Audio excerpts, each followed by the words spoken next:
Donc là, on se fait un sujet pour les élèves de prépa, un sujet d'analyse. On aura des intégrales, des suites, des séries. Et en première question, on nous demande de rappeler, en fonction du réel alpha, la nature de la série somme pour n allant de 1, voilà, évidemment, des 1 sur n puissance alpha et celle de l'intégrale entre 1 et plus l'infini de 1 sur t puissance alpha dt. Bah, ça, vous le savez, hein, critère de Riemann. Et bah ça converge si et seulement si alpha est strictement supérieur à 1, critère de Riemann. Ça, c'est votre cours. Ensuite, on note S, la somme pour n allant de 1 à plus l'infini des 1 sur n carré, et pour ton entier naturel n, Sn, la somme pour petit n allant de 1 à grand n des 1 sur n carré, et Rn, la somme pour n allant de n plus 1 à plus l'infini de 1 sur n carré. En étudiant la monotonie de la fonction t donne 1 sur t carré, montrer que pour tout entier naturel n supérieur ou égal à 2, on a l'intégrale entre n et n plus 1 de 1 sur t carré dt qui est inférieur ou égal à 1 sur n carré qui est inférieur ou égal à l'intégrale entre n-1 et n de 1 sur t carré dt. Bon, on va le montrer, ça va être assez simple. Donc on me demande d'étudier la monotonie. Donc moi je vais la définir une fonction f sur 1 plus l'infini qui est définie par f de t égale 1 sur t carré. Cette fonction, elle est dérivable sur 1 plus l'infini, évidemment, ça il n'y a pas de sujet. Et pour tout t appartenant à 1 plus l'infini, f' de t égale moins t sur t3. Tout simplement. Et du coup, f' de t est strictement inférieur à 0 pour tout t appartenant à 1 plus l'infini, donc f est strictement décroissante sur 1 plus l'infini. Bon, c'est pas ça qu'on me demandait de démontrer, mais on m'a demandé d'étudier la monotonie. Je vais le faire avec la monotonie de la fonction, ce qu'on me demande de démontrer. Et là, c'est un classique pour montrer l'encadrement qu'on veut chercher. Je vais procéder en deux temps. Donc, je vais montrer une inégalité, puis l'autre. Donc, je vais faire soit n supérieur ou égal à 2, soit t appartenant à n-1n.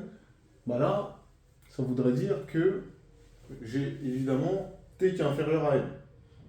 Après, je vais appliquer la fonction qui est strictement décroissante. Et du coup, ça va me changer le sens de l'inégalité. Et après, qu'est-ce que je vais faire? Je vais simplement appliquer la croissance de l'intégrale. Simplement appliquer la croissance de l'intégrale. Et là, une primitive de 1 sur n carré, ça va être simple. Et du coup, primitive évidemment de 1 sur n carré, c'est t sur n carré. Évidemment, je vais prendre valeur en n moins valeur en n moins 1, ce qui va me donner 1 sur n carré. Et donc, j'ai montré une partie de l'inégalité. Pour montrer l'autre partie, ça va être simple. Je vais travailler évidemment entre n et n plus 1. Si je prends t entre n et n plus 1, évidemment, c'est-à-dire que n est inférieur ou égal à t. Mais comme j'ai n inférieur ou égal à t, et que je vais appliquer la fonction de tout à l'heure qui est strictement décroissante, ça me fait 1 sur n carré supérieur à 1 sur t carré. Ensuite, je vais appliquer la croissance de l'intégrale comme tout à l'heure. Et en précédent comme tout à l'heure, évidemment, croissance de l'intégrale, ça ne bouge pas. Donc on a une primitive de 1 sur n carré, c'est t sur n carré. Donc on va prendre valeur en n plus 1 moins valeur en n, ça me fait 1 sur n carré. Et là, ça ne bouge pas. Donc j'ai montré l'encadrement puisque j'ai montré les deux inégalités. Et donc pour tout entier n supérieur ou égal à 2, j'ai l'intégrale entre n et n plus 1 de 1 sur t carré dt qui est inférieur ou égal à 1 sur n carré qui est inférieur ou égal à n moins l'intégrale entre n moins 1 et n de 1 sur t carré dt. C'est ce qu'on voulait démontrer. C'était assez simple.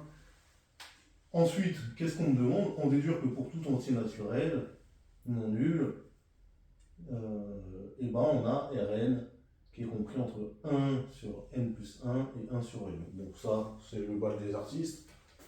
Pas de souci pour nous, normalement on devrait s'en sortir. Pour montrer ça, je vais partir de là, d'accord? Et une primitive de ça, je le connais, d'accord? Donc simplement, une primitive de 1 sur t carré, c'est moins 1 sur t. Donc on va faire les choses bien. Mais du coup, effectivement, j'aurai l'encadrement suivant, d'accord? Je prends valeur n plus 1 moins valeur n, ça me fait moins 1 sur n plus 1 sur n. Le 1 sur n, j'aurais pu le mettre devant, il n'y a pas de souci. Ensuite, j'ai toujours le 1 sur n carré, et là, j'ai moins 1 sur n plus 1 sur n moins 1. Ok. Maintenant, pour arriver à ce que je veux montrer, je vais sommer entre n plus 1 et grand n plus 1 et plus l'infini. D'accord? Voilà, c'est simple. Maintenant, quand je vais sommer, le sens d'inégalité ne va pas changer. Du coup, ça va faire la somme pour n allant de grand n plus 1 à plus l'infini de moins 1 sur n plus 1 plus 1 sur n, inférieur ou égal à la somme pour n allant de grand n plus 1 à plus l'infini de 1 sur n carré, qui est inférieur ou égal à la somme pour petit n allant de grand n plus 1 à plus l'infini de moins 1 sur n plus 1 sur n moins 1. D'accord? Ça, c'est des séries télescopiques. Il va me rester 1 sur n plus 1. Et ici, pareil, il va me rester 1 sur grand N. Et donc, j'ai bien Rn compris entre 1 sur n plus 1 et 1 sur grand N. C'est ce que je voulais démontrer.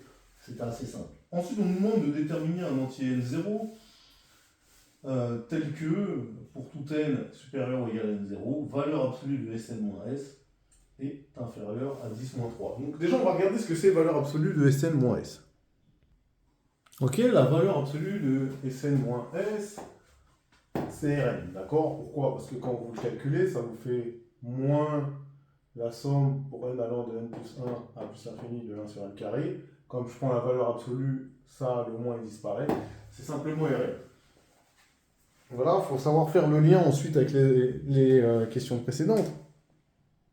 Nous, ce qu'on cherche, c'est n0 tel que pour tout n supérieur à n0, Rn soit inférieur à 10-3. Et nous, on va être malin. Regardez ce qu'on va faire. Moi, je vais me dire soit n0 tel que 1 sur n0 soit inférieur à 10-3. Ça signifie quoi pour n0? Tout simplement. Voilà. Ça fait que là, on a un positif, là, on a un positif. On va prendre la fonction inverse. Ça veut dire que n0, lui, il sera supérieur à 1 sur 10-3. C'est-à-dire que n0, lui, il sera supérieur à 1000. D'accord? Pourquoi j'ai fait ça? Parce que si on travaille de cette manière-là, vous allez comprendre, si je fais ça, en prenant les fonctions inverses, d'accord, qu'est-ce que ça fait?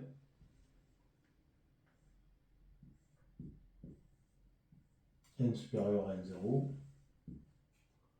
supérieur à 1000, bon, je peux prendre N0 égale 1000, et ça va matcher. Et donc là, simplement, je vais dire soit N0 égale ça, soit N supérieur ou égal à N0, c'est équivalent à dire que N supérieur ou égal à 1000, 1 sur N inférieur ou égal à 10-3, en fonction inverse, elle est décroissante sur 0 exclu plus l'infini. Or, Rn est inférieur à 1 sur n, donc Rn inférieur à 10-3 par transitivité de l'inégalité.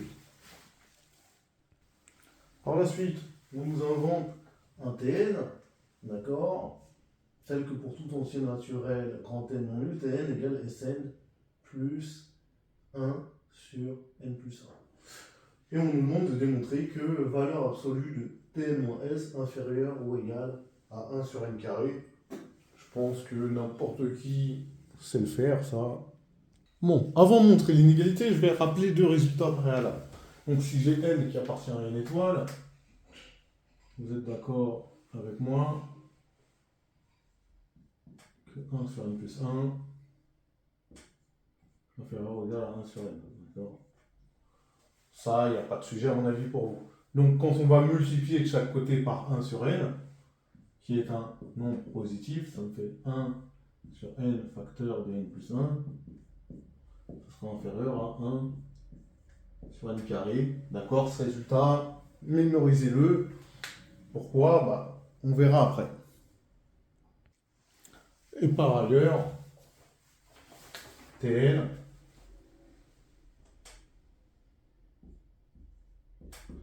qui est égal à quoi? Simplement Sn plus 1 sur n plus 1. Et si je fais Tn moins S, qu'est-ce que ça me fait? Et Tn moins S, c'est 1 sur n plus 1 moins Rn. Donc si je prends la valeur absolue de ça, bah, ce sera Rn moins 1 sur n plus 1, puisqu'on a montré précédemment que Rn était supérieur à 1 sur n plus 1. D'accord? Donc si je prends la valeur absolue,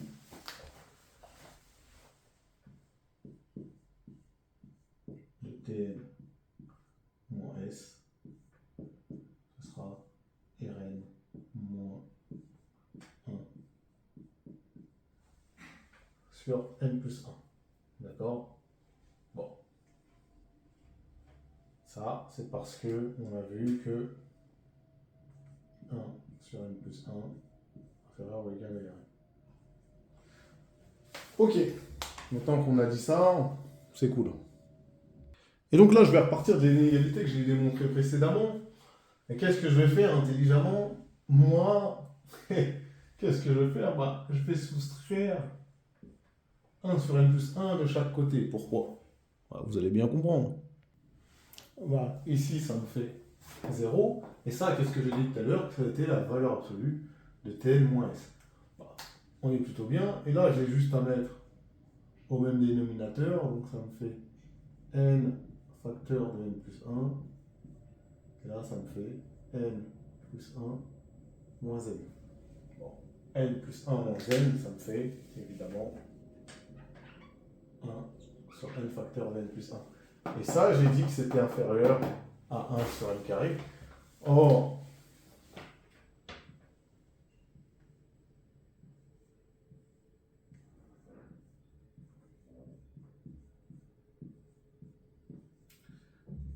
ça, on l'a montré précédemment, on l'a démontré précédemment. Donc, par transitivité de l'inégalité, valeur absolue de Tn en S inférieur ou égal à 1 sur un carré. Voilà, si je suis inférieur à ça et que ça, c'est inférieur à ça, la transitivité me donne ce résultat. Et donc, bah, là, on va s'arrêter là. J'espère que vous avez apprécié. À bientôt.